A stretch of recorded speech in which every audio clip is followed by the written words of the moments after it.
This here is drawing of nice cute little fucker. He's very cute in his little form like he is right now, but should you piss him off and maybe he turn into a big crazy giant steroid looking freak. One Piece, Chapter 139. Enter Tony Chopper. Well, hello, my brothers and sisters of the Nerd Nation. I, as usual, and of course can't get rid of me, as it is my channel, Jim's Nerd Nation, but and just fooling around. I'm here to bring you another review on the awesome and action-packed frigid tale of One Piece. And of course I say frigid because this Drum Island is quite the cold place. So as we have seen in the last couple of chapters with the avalanche and just of course Luffy. At the end of the last chapter, it was Luffy, finally climbing the top to get to the top of the mountain where where the castle is, and Dr. Kureha, and pretty much passing out. The last panel though was kind of interesting. It showed us what appeared to be Tony Chopper, but it had like this big burly hairy body and had grabbed Luffy's hand to help him up, but it was Tony Chopper's face. So really kind of cool, and just looking forward to diving right into here to the next one. So that's how things, kind of start or ended off. And when they start off in this one, it's a little bit, it takes us and it shows us the aftermath of the avalanche for Usopp and Vivi. Vivi is dragging Usopp, and he's just kind of unconscious, half conscious, so what have you.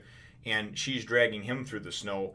So obviously the avalanche, did affect them, and she's in fact then tries to stop and start getting him awake, and it's really kind of a comical exchange because she goes and kind of slaps him to get him awake, and he's just kind of like, oh, no, just, and he's mumbling stuff, and then he kind of goes and she slaps him again, and then you go and you see it kind of fade away, and you just see a bunch of whap whap whap whap whap whap whap, like 50 of them. So she beats the living shit out of him to get him awake, to get him conscious. Just don't fall asleep type of thing, Maybe he's got a concussion, and if you fall asleep, when you have a concussion, it can be bad for you. You can die, all this other stuff. So it's funny though, because then in the next panel, it just looks absolutely goofy. Usopp's head is like 10 times the size of what it normally is because she's beating the living shit out of him to wake him up. And he's like, oh geez, he's like, is it just me, or is my face kind of swollen? And Vivi goes, no, it's just frostbite. It's don't worry about it. It gets real bad. You'll be fine though. Don't worry. So she kind of cheeses it off to cover up, her slapping the crap out of him. They wind up running into Zoro, and Zoro, as I had mentioned a few chapters ago, when Wapol and his men had docked and saw the Going Merry and had said that there was no one on it. We knew that Zoro had jumped in and gone for a cold swim, a winter swim. Well, Zoro is still, of course, without his shirt and half naked in the freezing cold. And we find out after he meets up with Usopp and Vivi that he went and decided, and because Usopp overhears him talking about this, with his winter swim, and he's like, "Are you crazy?" And then he starts asking Usopp for his coat. And what happened is that he jumped in the river for this swim, and he wound up seeing a fish and then started swimming after it. And then I guess got turned around, came out on the wrong side of the river, and then was kind of trekking through the woods looking for his way back. He of course had not even gotten off the boat yet, so he doesn't know the land, doesn't have a map, he doesn't know where everything is, and then of course everything being covered in snow too doesn't help because everything just looks whited out. So that's what happened to him, and that's where he's been absent for the last few chapters. But luckily, he has met up with Vivi and Usopp. He asks Usopp for his coat, and Usopp's like, "Nope, not gonna do it." He's like, "There's no way. You got yourself into this predicament, buddy." He's telling him, because you decided to go and be Mr. Badass and go and take a winter swim. It's not my fault that you got turned around or whatever. So then he's like, "Come on, how about a shoe? Just one shoe?" And Usopp's like, "Nope, not contributing to you." So they wind up happening upon it, and they go and they see it's Bighorn, the main town that they were in, and they recognize it almost immediately, even though most of the homes have been buried and there's just the tips of them sticking out of the snow from the avalanche, and there's kind of a big commotion going on, and they're like, what's going on? They ask some of the townsfolk, and they're like, Dalton's buried under the snow from the avalanche, but they won't let us get him out. He's gonna die. And what it is it's the subordinates. It's the it's the red shirts, I guess you would call them. The backup B team guys from Wapol that were left there, and they're not, even though they used to once be with Dalton, because he of course was was part of he was the head of the militia and everything else. They listened to this idiot blindly, and they're gonna sit there and let him die. And one of them remarks anyway and says, "Oh, he's dead anyway. You mistake his strength, or you're basically being naive as to what his strength really is. He's gone, he's dead." And of course the villagers are, they don't want to have none of that. And then someone says something to the effect of, "Oh yeah, if anyone tries to, we'll take you all out." So it's pretty much just a ruling by fear. You know what I mean? They're like, "Hey, you're not going to go against us unless you got your buddy Dalton to lead you, and Dalton's buried under the snow, and we're just going to let him expire." So Zoro goes up to one of the guys and just he goes and kind of asks him what's going on, and there's a brief interaction, and Zoro just fucking jacks him up, just boom. And as the guy hits the ground, and everybody and all the other guards are turning around, Wapol's men are turning around to see what's going on, what's the commotion. Zoro goes and has grabbed his coat and puts it on, and Usopp's like, "What, you did that? Are you nuts? You're always getting us in trouble. You did that just to get his coat." And they had also mentioned as they were walking up too, I think it was Usopp or Vivi that had mentioned, the clothes that they were wearing, the insignia and everything like that, weren't those, that looks familiar, didn't we encounter them? And they put two and two together and figure out that they're their enemies, and they're in fact the ones that, that they encountered just a couple days ago out at sea. So immediately, they all know that the shit's going to go down with them. So Zoro winds up then going, and then everybody kind of is going to come at, they're going to get together and come at Zoro now. "You fool, it's foolish that you did that." And Zoro's like, they just never learn. So he starts just going ballistic on him, and that's kind of how we're left with that section of that part of the chapter. We're then taken to the next half of the chapter, which is pretty cool and pretty interesting, I think. It's up in the castle, and you kind of hear some talking going on, banter back and forth, and you can only assume it's between Dr. Kureha and someone else. We find out very, very quickly that someone else is Tony Chopper, that he can in fact talk. He's tasked with going to check on Nami. He does. He goes to check on her, and he's kind of trying to peek in, but he's doing it the wrong way. He's like leaning with his body in front of the door, and it's just really kind of goofy, And she's like, "What is going on with you?" And he didn't talk or anything yet. And then he goes and he says something, "You feel better, human," or something along those lines. She's like, "Oh, you can talk." And he's just an adorable little blue-nosed reindeer. But she, Dr. Kureha winds up coming in and says that she was bit by this bug. I forget exactly what it was called, a Vestian or something like that, something Vestia or Zestia. But this bug that she was bit on, it's a bug that's only in tropical climates, and it's like a tick almost, but it bit her and infected her, and it infects her with this disease that's basically like the 5-day sickness or something like that. Your fever, goes up and never comes down below 104.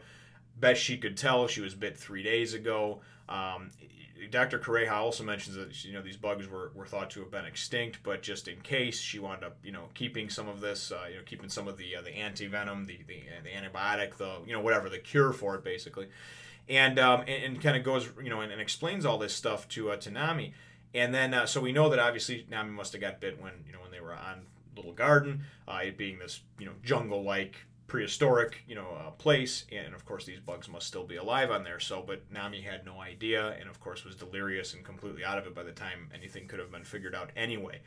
So again, she's had, and Nami doesn't quite understand the severity of it. She's like, "Oh, okay," and I had it for 3, and then she's like, "No, you don't understand, like you would have been fine after 2 more days because you would have been dead. You know what I mean? There would have been no pain or suffering anymore." Nami's like, "What?" So they wind up explaining that whole thing, and then she says, "Well, how did I even get here?" And she says, she says, "And where are my 2 friends?" She says, "Well, they're sleeping in the next room. Those 2 are real tough." We find out that Luffy, I was mentioning this in the last review, he was climbing up this sheer cliff face, this mountain, 15,000 feet. He climbed up. He climbed up almost 3 straight miles, right? With one person on his back and another one in tow. Sanji was all fucked up. I didn't realize that he was that bad. I thought he was just knocked unconscious, man. He had like a broken spine and six ribs shattered and all this other stuff. They had to do surgery on him and everything. At least that's what they said, And so Nami's like, "Listen, I got to get up and about. I got to get moving here, And there's this real comical thing that just Dr. Kureha always makes mention of when they start talking to her. She's like, "Oh, the appearance," or because Nami says, "Who are you?" And she says, "Dr. Kureha." And then very shortly after that, she winds up saying, and she did this to the shopkeeper as well too, when she helped the little boy a few chapters ago. She goes, "Oh, the secret to my youthful appearance." And Nami's like, "I didn't ask that." So that's like her thing. She wears like this short midriff bearing shirt and everything like that, and just like these real skimpy clothes. And she's like 139, and then you go and you see her face, and you're like, oh my God. So just kind of comical that's one of her little trademarks that she does.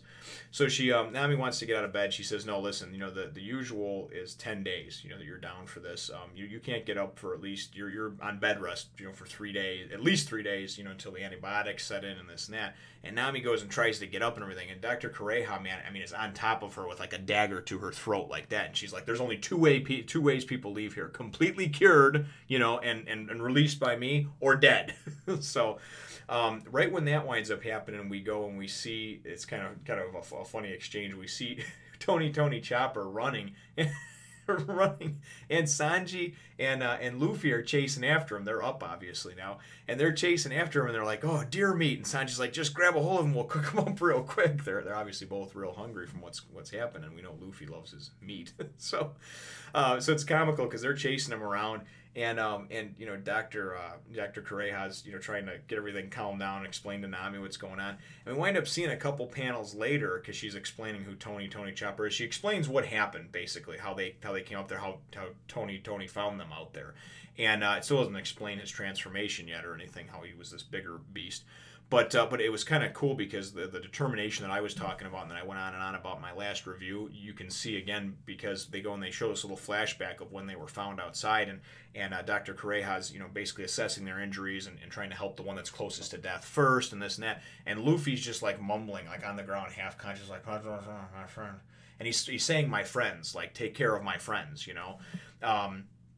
And so it was really kind of a neat exchange. But we then go and after that little flashback, the chapter ends up with kind of seeing them, chasing Tony Chopper. And then the next panel, as she's explaining about Tony Chopper and who he is, she's like, he's a blue-nosed reindeer and blah, blah, blah, and he can talk, obviously, and it's because he has the power, he ate the human fruit, she says. So as she's saying this and explaining this, we see this one-page panel spread where his body gets huge, like the size of like a bear, and of course he's still got his cute little face and his little hat and everything like that.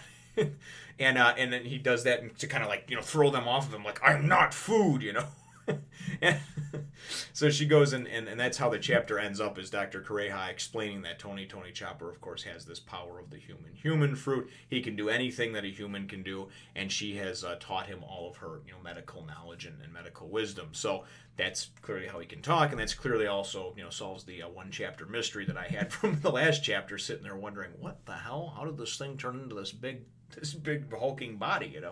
So that's definitely kind of a cool power.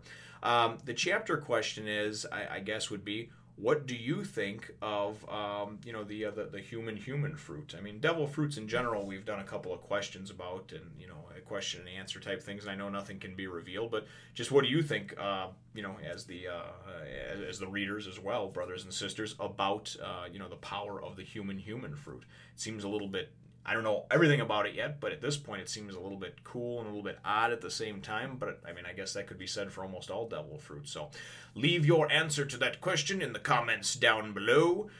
Feel free to hit the thumbs up, the like button, if you think that I deserve it. And subscribe if you haven't done so already. We will look forward to catching you in the next one, Nation. Remember, brothers and sisters, to share, subscribe, spread the word of the nation to others. And of course, if you like watching the videos, watching them is always much appreciated. Have a nice day.